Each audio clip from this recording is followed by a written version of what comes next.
ఉప ముఖ్యమంత్రి పవన్ కళ్యాణ్ గారు చొరవతో ఉప్పాడ నుండి పిఠాపురం రోడ్డు పూర్తి చేశారు. ఈ రోడ్లకు లేని బొక్కంటూ లేదని అక్కడ ప్రజలు చాలా ఇబ్బందులు పడేవారు. 2024లో పవన్ కళ్యాణ్ గారు 40 కోట్లతో రోడ్ల పనులు చేసినట్లుగానే గత ఏడాది కాకినాడ పిఠాపురం నియోజకవర్గంలో పవన్ కళ్యాణ్ గారు మరియు ఎంపీ ఉదయ్ శ్రీనివాస్ గారు రోడ్లకి శంకుస్థాపనలు చేసి ఇప్పుడు ఒక్కొక్కటిగా పూర్తి చేస్తున్నారు.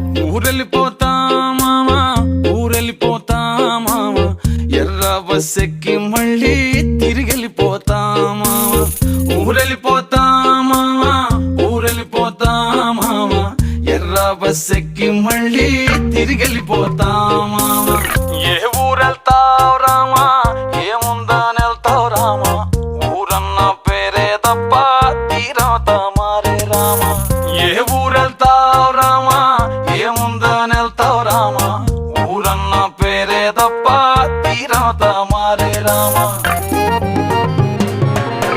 గోదావరి లంకల్లోన అరిటాకు నీడల్లోన ఇసుక తిన్నెలు మీద వెండి వెన్నెల్లు కురువ, గంగమ్మ గుండెల్లోన వెచ్చంగా